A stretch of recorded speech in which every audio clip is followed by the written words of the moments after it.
Oh,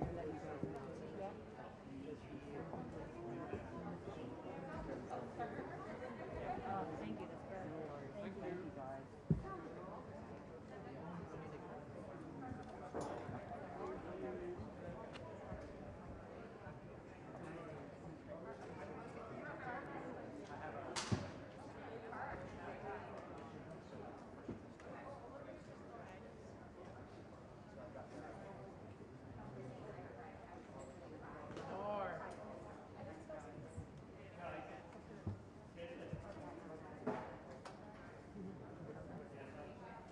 He's like, no handbags. He's like, don't worry, I've got a stand. I was like, oh. Is that There's right mics then? there as Why well. is that? Is that? So, because there's only people that stand within a fixed position, and then it makes sure to stand on this and don't stand on that. Whereas if it's hands out, they stood. Right. Yeah. And then usually in a handheld they only go like that, so you have one shot.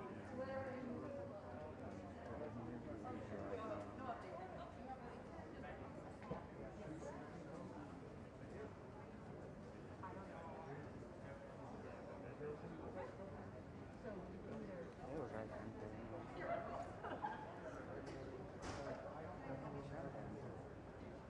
Hmm?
Yes. Safe.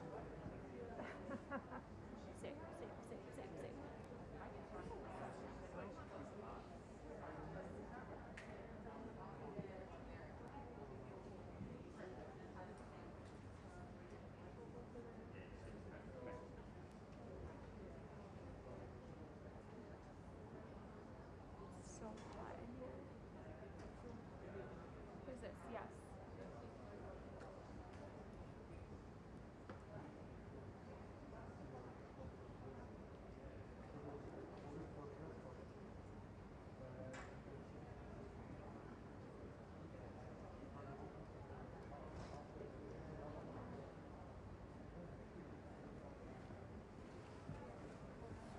That's your tweet over product manhole.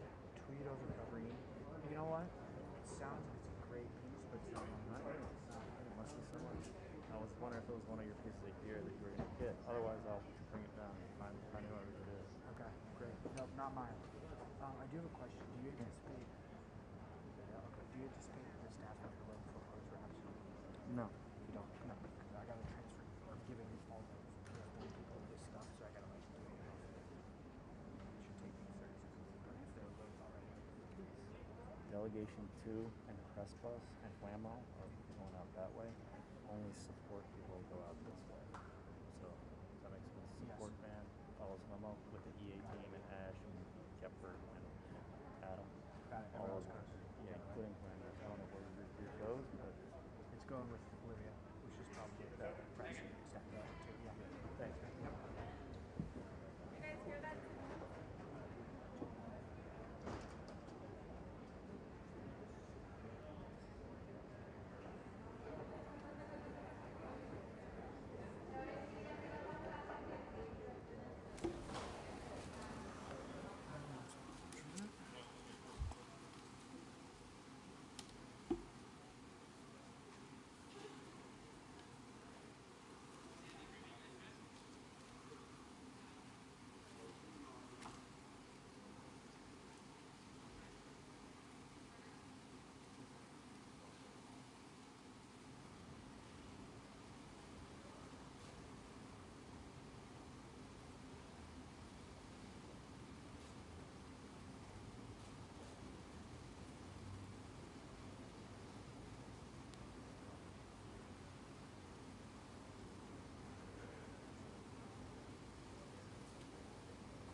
Good evening, everyone.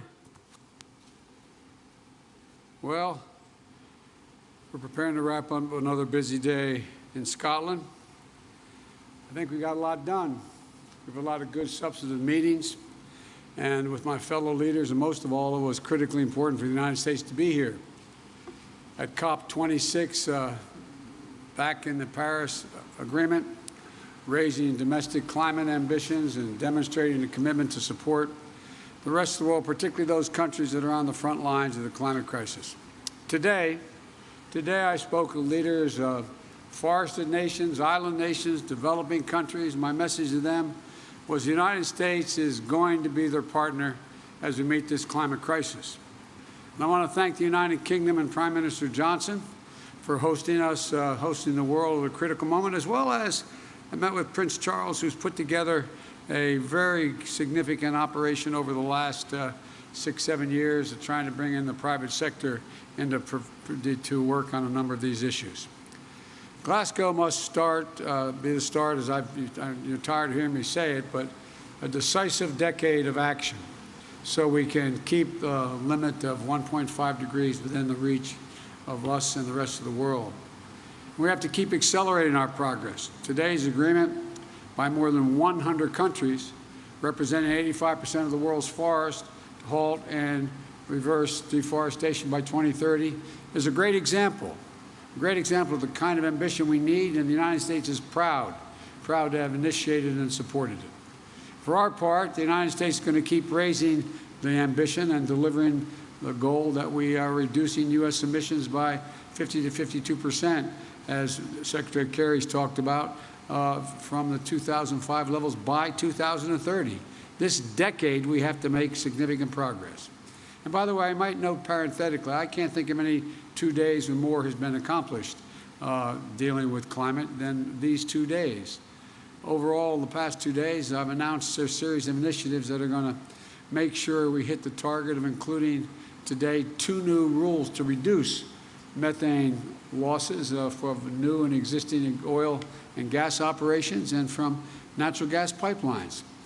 Thanks to the effort of our joint effort with the EU, we've grown global methane pledge. Remember, I raised it when I spoke to the United Nations from 9 countries signing on to that pledge in September at the United Nations. More than 100 countries have signed on.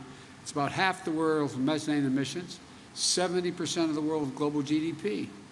We made commitments to promote climate-smart agriculture, spur innovation, catalyze private finance for a clean economy, and to drive high-standard, clean, climate-resilient infrastructure through the Build Back Better initiative. We had a great meeting today where we sat and talked about the whole focus of my Build Back Better initiative, which is adopted by the G7, was that everything should be focused on, as we help with the infrastructure of the rest of the world, which needs it badly, focused on climate.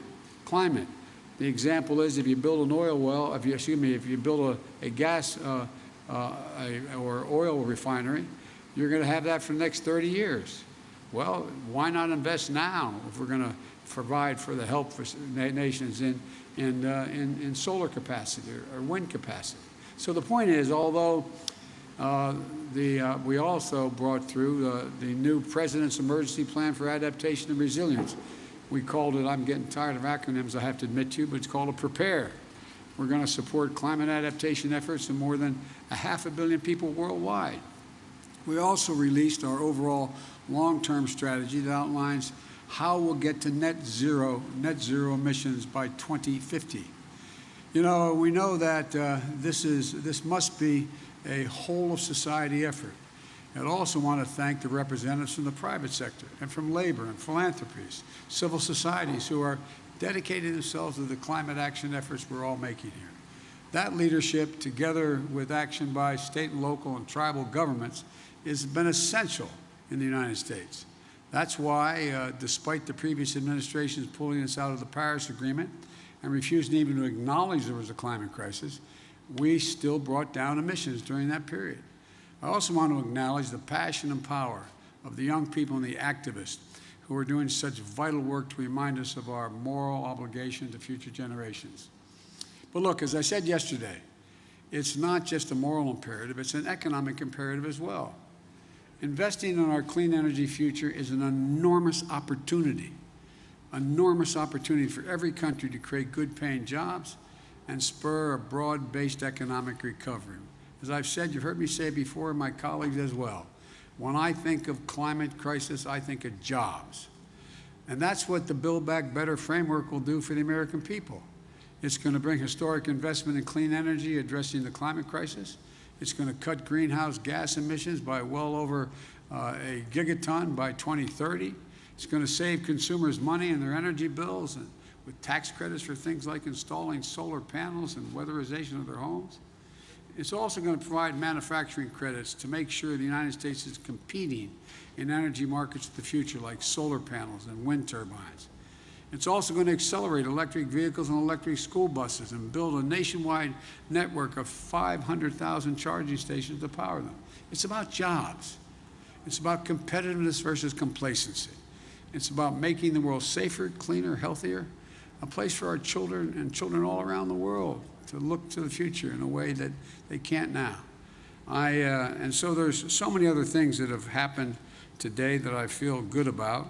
But let me start, if you will, I'll be happy to take your questions. Phil, you got a question?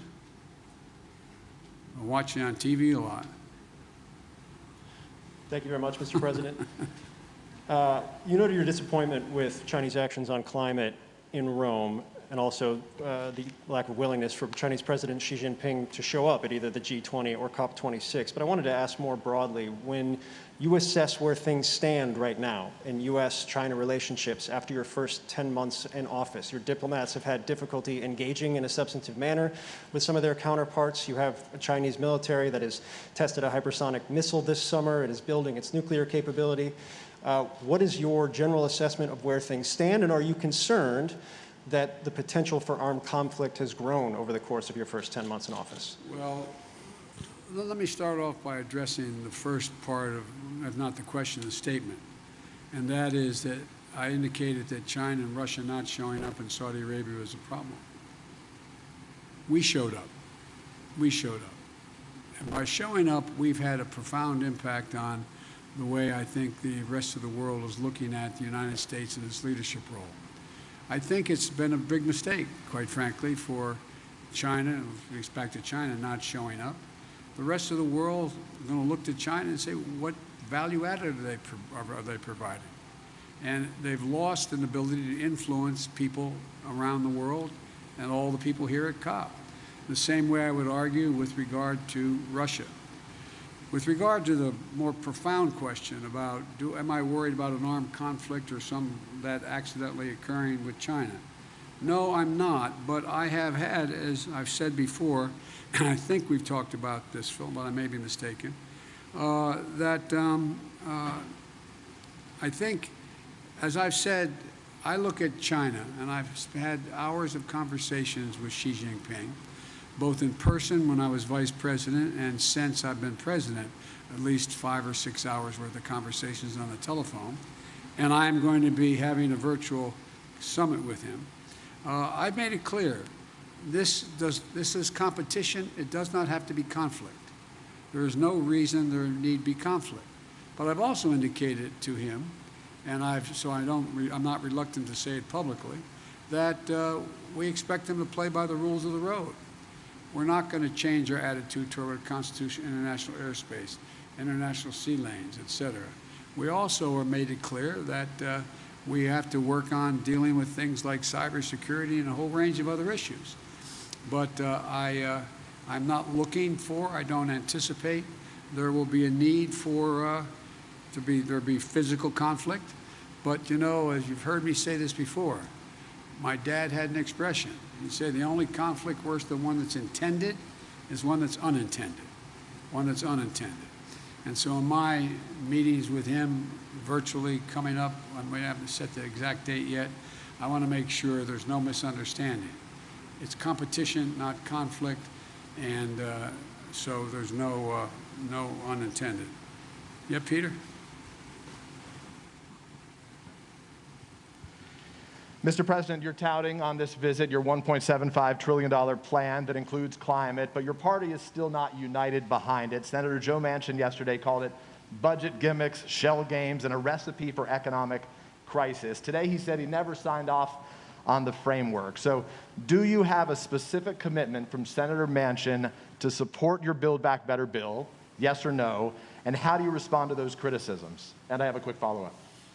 Number one, I'm not going to talk about the specifics of my conversations. He will vote for this if we have in this proposal what he has anticipated, and that is looking at the fine print and the detail of what comes out of the House in terms of the actual legislative initiatives. I believe that Joe will be there. With regard to the issue of whether or not he thinks that he's worried about this being inflationary or going to be negative impact in the economy, I think that I've made it clear to Joe, and will continue to, and we will, that as I've apologized for repeating it, Peter, but 17 Nobel laureates on economics said it's going to lower inflation, raise wages, increase competition, create 2 million jobs a year, et cetera. And so I think that I understand that Joe is looking for the precise detail to make sure nothing got slipped in terms of the way in which the legislation got written that is different than he acknowledged he would agree to. But I think we'll get this done. Well, you mentioned the word inflation there. You recently said you have no short-term answer to bring down gas prices, but As you know, it's not just gas prices now. Rents are up. The cost of everyday items are up. Inflation in the U.S. is at a 13-year high. So when specifically should Americans expect those prices to come down? Well, look, first of all, the significant reason why prices are up is because of COVID affecting the supply chain. I mean, I know you, I'm not trying to be instructive. I know you know this. Number one. Number two, if you take a look at, you know, gas prices and you take a look at oil prices, that is a consequence of, thus far, the refusal of Russia or the OPEC nations to pump more oil. And we'll see what happens on that score sooner than later. Number three, I think if you take a look at what we're talking about, you look to this coming Thanksgiving. You know, we're in a situation where we find that we are in a very different circumstance. Last Thanksgiving, you know, as I said, this year we're working on a supply chain issue. But last Thanksgiving, I sat down with my wife, my daughter, and my son-in-law. This Thanksgiving, we're all in a very different circumstance. Things are a hell of a lot better, and the wages have gone up higher, faster than inflation, and we have generated real economic growth. It doesn't mean these dislocations aren't real. They do affect people's lives. For example, one of the reasons why I decided to talk about the need to deal with the operation and the gouging that occurs in some of the pricing of beef and chicken and other things is that that's why I think that's why I indicated to you we're going to look at whether or not there's a violation of antitrust laws and what they're doing.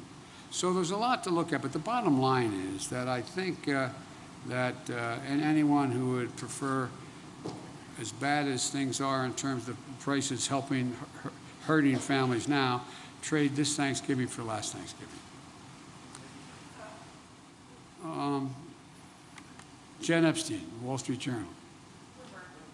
I mean, excuse me, I beg your pardon. Bloomberg.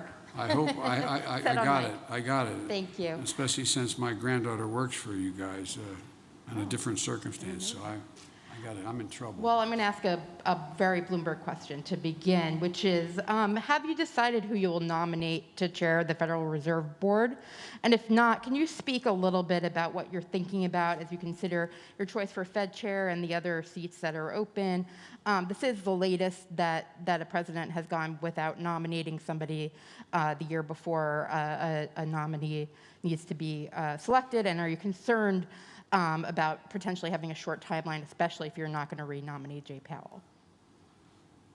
No, no, and no. No, I'm not going to discuss it with you because that's in train now. We'll be making those announcements fairly quickly.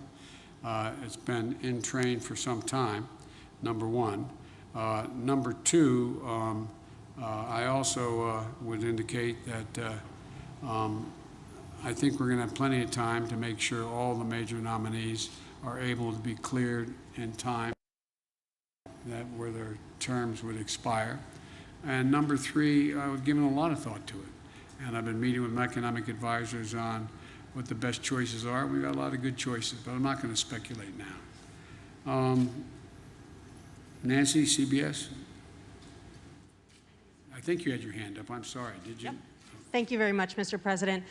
Some of the commitments you made here won't happen unless Congress passes future legislation. How do you convince Republicans and even some Democrats to get behind more spending if they look at this conference and say, China isn't meeting these global goals, Russia doesn't intend to meet these global goals, India doesn't plan to, why should we? Because we want to be able to breathe and we want to be able to lead the world. Look, I mean it sincerely. I think, presumptuous of me to say, talk for another leader, but the fact that China, trying to assert, understandably, a new role in the world as a world leader, not showing up, come on. The single most important thing that's gotten the attention of the world is climate. Everywhere. From Iceland to Australia to, I mean, it just is a gigantic issue. And they've walked away. How do you do that and claim to be able to have any leadership mantle? The same with Putin and Russia. You know, his tundra is burning. He's in a literally the tundra is burning. He has serious, serious climate problems. And he is mum on the willingness to do anything. And so I genuinely believe, and I mean this from the bottom of my heart, when I said at COP7, at the G7, that America was back, you know, people wondered whether, well, is that really true? Well, we were able to change the dynamic of a lot of things coming out of the G7. I think what I'm about to say sounds awfully self-serving. 2 world leaders came up to me today and said, thank you for your leadership. You're making a big difference here. You're moving people. I think you and I talked about that, John, with one of the folks talking to us. And so I think the fact that America showed up and decided to lead and laid out clearly what it wished to do. For example, you know, as I said, the mere fact that we were able to, you know, go from 7 or 8 people or countries talking about, or maybe as high as 14, I don't remember the original number, to deal with the whole notion of methane. You know, now 100 nations have signed on. 100 nations. 100 nations have signed on to reduce methane by 30% by 2030. That is, and methane is 25 times more toxic to the environment than CO2. So we're making real progress. Or the deforestation issue. Look what we're doing. Look what we've been able to put together. And in addition to that, one of the things that I feel the best about, and I don't claim any unique credit for it, but I think that we've gotten for the first time a combination of, in dealing with the international problem and that circumstances affect all nations, that we've not only gotten countries off the sideline in terms of making significant financial contributions, but literally trillions of dollars worth of the private sector jumping in, knowing they've got to play and they're going to play an incredibly positive part in dealing with these problems. It's real. It's genuine. And so I just think that, you know, that old bad expression, the proof of the pudding is in the eating. You know, I feel confident we're going to get done what we have to do at home in order to deliver. And lastly, you know, if you take a look at what economy is growing, the United States, it's growing. It has problems, mainly because of COVID and supply chain, but it's growing. We've created over 6 million jobs. We're leading the world in terms of the fastest growing economy, major economies. So I think, you know, we're going through a difficult time in the world because of COVID, because of supply chain consequences, because of the environment and all that's occurred, the way it's in fact imploded in the near term. But as I said to you earlier, and I really mean it, I think it presents a gigantic opportunity, an opportunity to, in a sense, press the restart button and move in a direction that I think the vast majority of countries, and look, I'm sure you interview other world leaders that are here, the vast majority think this is an opportunity. They're not quite sure exactly what to do, exactly how to do it. Not that I have all the answers, I'm not implying that. But they know that. They know that growth rests in dealing with the economy in a way that affects the whole notion of what we're going to do about climate change. And it's a gigantic opportunity. Okay, I called on the Wall Street Journal, Catherine. I got the wrong one. Sorry. Let's try the real Wall Street Journal. Thank you very much. We are the real Wall Street Journal. Mr. President, you tweeted earlier asking Virginia and New Jersey residents to vote. Democrat Terry McAuliffe is struggling in a state that you won by 10 points. Do you see his problems as a rebuke of your presidency? And could this signal your real losses for Democrats in the midterms? We're going to win. I think we're going to win in Virginia. And you know, you're reporting it being close. The race is very close. So it's about who shows up, who turns out. And granted, I did win by a large margin. But the point of the matter is that I think that this is going to be what we all knew from the beginning. It's going to be a tight race. And it is tight. And it's going to get down to turnout. And it's going to, my guess is I'm going to be landing at 1 o'clock in the morning East Coast time. That's probably about the time we'll be hearing what the final results are. I think we're going to win New Jersey as well.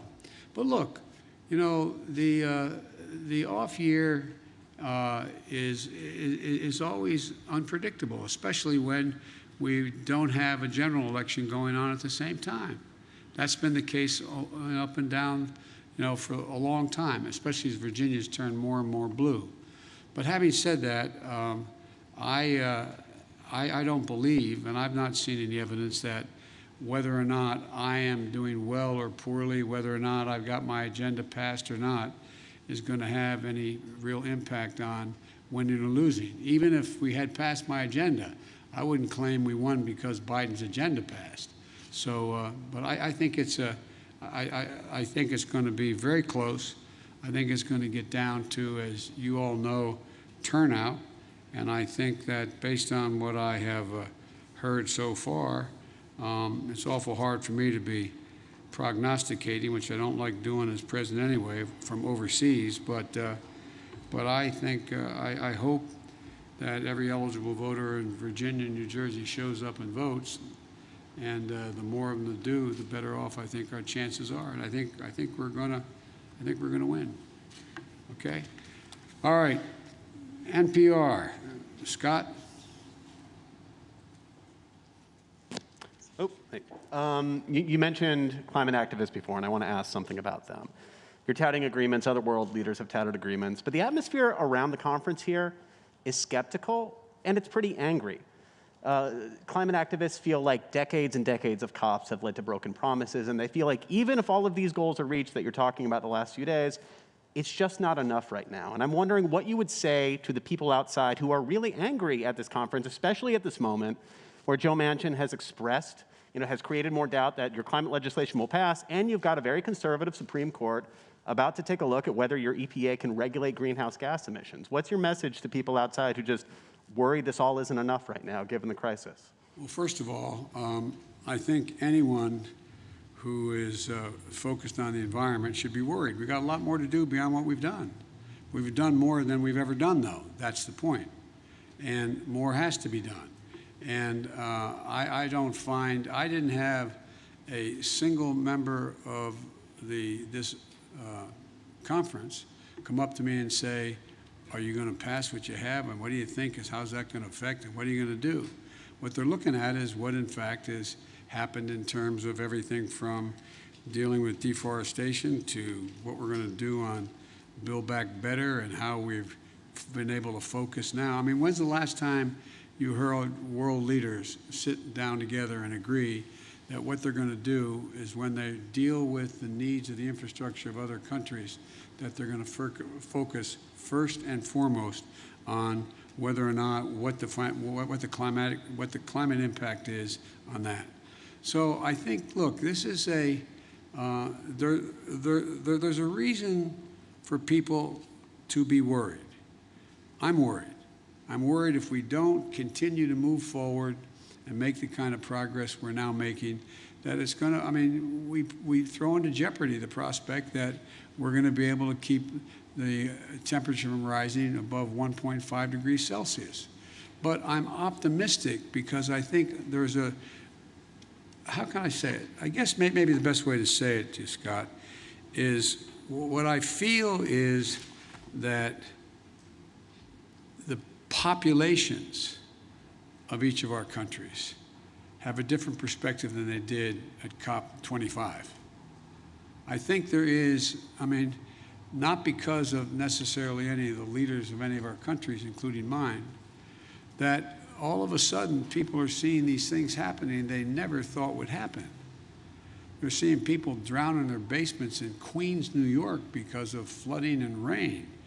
They're seeing that, you know, more territory burned down in the United States just since the first of the year than it makes up the entire landmass of the state of New Jersey.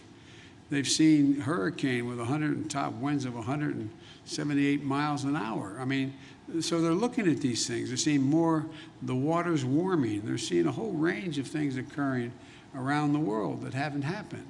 And it's sort of like, whoa, whoa. Because I don't get what I used to get when I started to, there's no reason why anyone would remember this.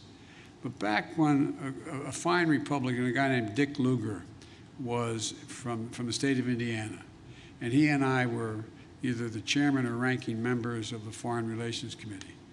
This is over 20 years ago. We ended up proposing, and it worked, but it got no enthusiasm, a thing for debt for nature swaps. People looked at us like, what in the hell are you doing? Why are you forgiving the debt so Brazil won't, you know, burn down more of their forest? Or why are you doing that so they will do? Now, everybody goes, whoa, what else can you do? What else can you do? So I think there's a whole different attitude that's out there. And I think this is being led, and I'm not being solicitous here, I think this is being led by, my granddaughters and their friends, that generation. I think they're out there going, whoa, and they're having a profound impact. Having a profound impact on their parents and their grandparents about what's happening. And then all these climactic and climactic things have happened that people are now paying attention like they never did before. So, you know, there's a lot more to do, and it's going to determine whether or not we are going to be able to fund what we're talking about. But, for example, even if the funding didn't come from some of the governments, you have the private sector now engaged where they're talking about investing, literally the need to invest over trillions of dollars off the sidelines. It's bankers that are now deciding they got to. I talked a long time ago with you all about that you have major corporate America pricing in the price of carbon. It matters. So things are changing. We just have the right stewardship and enough sense as world leaders to get it right. So thank you all so very much. Appreciate it.